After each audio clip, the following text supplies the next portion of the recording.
માનવ કલ્યાણ યોજના અંતર્ગત સરકાર દ્વારા 2026ની અંદર જે મફત ટૂલકીટ આપવામાં આવે છે, આ ટૂલકીટ કોણ અરજી કરી શકે અને કોને મળવાપાત્ર છે, તેમાં કયા કયા પ્રકારના ડોક્યુમેન્ટની જરૂર પડશે અને તેની તારીખ અને અંતિમ તારીખ એ કયા પોર્ટલ દ્વારા મૂકવામાં આવે છે અને તેની સંપૂર્ણ માહિતી આ વિડીયોમાં જોવા મળશે. તો મિત્રો, વિડીયો લાઇક કરો, શેર કરો અને ચેનલને સબસ્ક્રાઈબ કરવાનું ભૂલશો નહીં. તો નમસ્કાર મિત્રો, ગુજરાત પોકેટ સ્માર્ટ ચેનલમાં તમારું દિલથી સ્વાગત છે. જો તમે પોતાનો નાનો ધંધો શરૂ કરવા માંગતા હોય અથવા તો પહેલેથી કોઈ કામ કરો છો અને સરકાર તરફથી તમે મફતમાં ટૂલકીટ મેળવવા માંગતા હો તો આ વિડીયો તમારા માટે છે.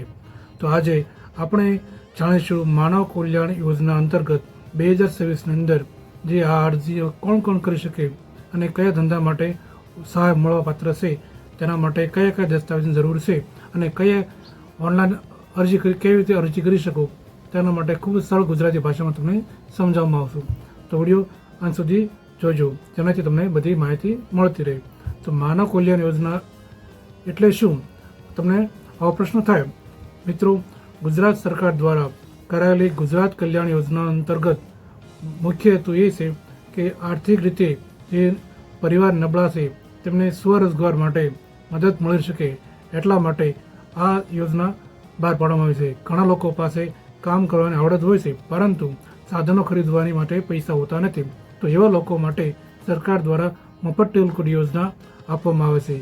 આ ટૂલકીટ છે અથવા તો વાઉચર દ્વારા પૈસા આપીને સાધનો ખરીદવા માટે સહાય આપવામાં આવે છે. પોતાનો ધંધો શરૂ કરવા માટે એ મહત્વનું યોગદાન મળી શકે. આ કયા ધંધા માટે સહાય મળવાપાત્ર છે? તો આ યોજના હેઠળ કુલ 28 પ્રકારના જે નાના ધંધાઓ છે તેને આવરી લેવામાં આવે છે, જેવા કે દરજીકામ, સુતાઈ કામ, કડિયા કામ, મોચી કામ જેવા અનેક નાના ધંધાઓ છે જેમાં સરકાર દ્વારા એ તમને સહાય મળતી હોય છે. તો તેના માટે કયા સાધનો મળશે અને અથવા તો તેને માટે પૈસા મળશે, એની તમામ જે માહિતી છે એ તમને મળવાપાત્ર છે. તો ઘણા લોકો વિચારે છે કે સરકાર છે એ આપણા સીધા બેંક એકાઉન્ટમાં પૈસા નાખે છે અથવા તો એની ટૂલકીટ આપે છે. તો હાલમાં જે વ્યવસ્થા છે તે ખૂબ સારી છે, કેમ કે સીધા પૈસા મળવાપાત્ર નથી. એના માટે સરકાર દ્વારા છે એક વાઉચર આપે છે, જેના આધારે તમે છે જરૂરી ટૂલકીટ અથવા સાધનો ખરીદી શકો છો. આ વ્યવસ્થા માટે પારદર્શિતા જળવાઈ રહે એટલા માટે શરૂ કરવામાં આવે છે. તો એના માટે છે આ લેવા માટે કોણ અરજી કરશે, તો ચાલો આપણે છે તેની વિગતવાર જોઈએ. તો અરજી કરવા માટે ઓછામાં ઓછી છે એ વ્યક્તિની 18 વર્ષની ઉંમર હોવી જોઈએ અને 60 વર્ષ કરતાં વધુ ઉંમર હોવી જોઈએ નહીં. તે આ પ્રકારનો યોજનાનો લાભ છે લઈ શકે છે. જેના માટે છે અરજી કરવા માટે અનુભવ અથવા તો તેની આવડત હોવી જરૂરી છે. તેની માટે ઈ શ્રી કામ કાર્ડ છે, ઈ શ્રમ કાર્ડ તે પણ હોવું જોઈએ. અગાઉના યોજનામાં જે લાભ લીધો હોય અથવા ન લીધો હોય તેને પહેલાં પ્રાથમિકતા આપવામાં આવે છે. તો જરૂરી દસ્તાવેજો કયા હશે? તો અરજી કરવા માટે સામાન્ય રીતે તમારી પાસે કયા કયા દસ્તાવેજ હોય? તો તેના માટે છે પહેલું છે આધાર કાર્ડ, બીજું છે ઈ શ્રમ કાર્ડ, ત્રીજું છે આવકનો દાખલો, તેના માટે છે અમુક મર્યાદા નક્કી કરવામાં આવી છે તે પ્રમાણે હોવો જોઈએ. બીજો છે જાતિનો દાખલો, જો હોય તો તમારે દર્શાવવાનો રહેશે. ત્રીજું છે અથવા આગળનો છે રહેઠાણનો પુરાવો, પછી પાસપોર્ટ સાઇઝનો ફોટો અને એક તમારો મોબાઈલ નંબર જે રેગ્યુલર વાપરતા હોય તેની સાથે બેંક એકાઉન્ટની પાસબુક છે તે તમારે એડ કરવાની રહેશે. વ્યવસાય સંબંધિત તમારી પાસે તાલીમનું પ્રમાણપત્ર હોય તો જરૂરી અથવા ન હોય તો પણ ચાલે. અરજી ક્યારે શરૂ થશે?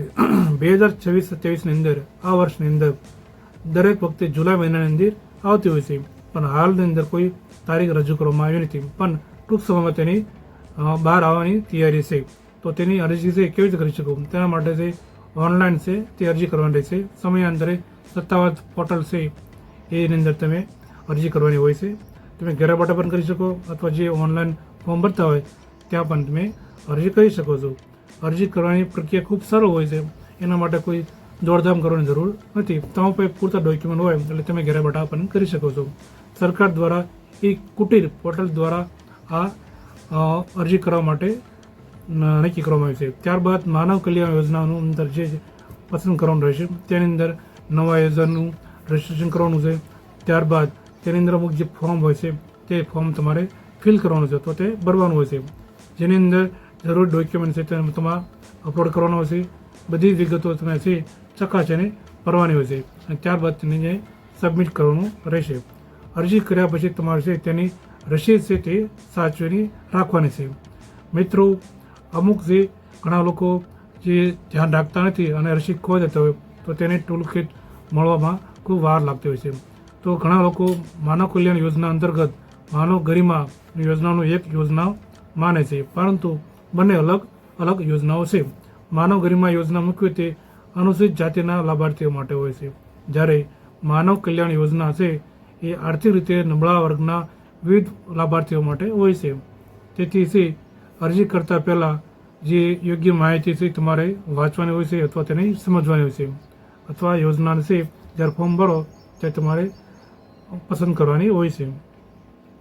મારી અંતિમ સલાહ છે, જો તમે આ યોજનાનો લાભ લેવા માગતા હોય તો આજથી તમારા જે ડોક્યુમેન્ટ છે તે તૈયાર કરીને રાખજો, કેમ કે ટૂંક સમયની અંદર સરકાર દ્વારા એક કુટીરમાં પોર્ટલ છે તેની અંદર અરજીનું પોર્ટલ શરૂ કરવામાં આવશે અથવા તેની અરજી ફોર્મ ભરવાની ટૂંક સમયમાં શરૂઆત થઈ જશે.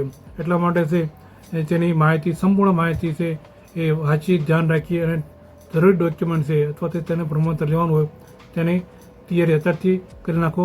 જેનાથી છે જ્યારે ફોર્મ ભરવાનો સમય આવે ત્યારે તમે તૈયાર રાખો. જો વિડીયો તમને ગમ્યો હોય તો લાઈક કરો, શેર કરો અને તમારા મિત્રોને જરૂર શેર કરજો, જેથી માહિતી તમને મળે રહે. અને જો તમે આ ચેનલની અંદર નવા જ હોય તો ચેનલને સબસ્ક્રાઈબ કરવાનું ભૂલતા નહીં. આવી જ તે સરકારી યોજનાનો લાભ લેવા માટે નવી યોજનાઓ, સ્કોલરશીપમાં વગેરે માહિતી તમને ગુજરાતીની અંદર આ પોકેટ સ્માર્ટ ચેનલની અંદર તમને મળી રહેશે. તો તેને સબસ્ક્રાઈબ કરવાનું ભૂલશો નહીં અને બેલ આઇકોન દબાવવાનું ભૂલતા નહીં. ધન્યવાદ. ફરીથી મળીશું નવા વિડીયોમાં. જય હિન્દ, જય ભારત.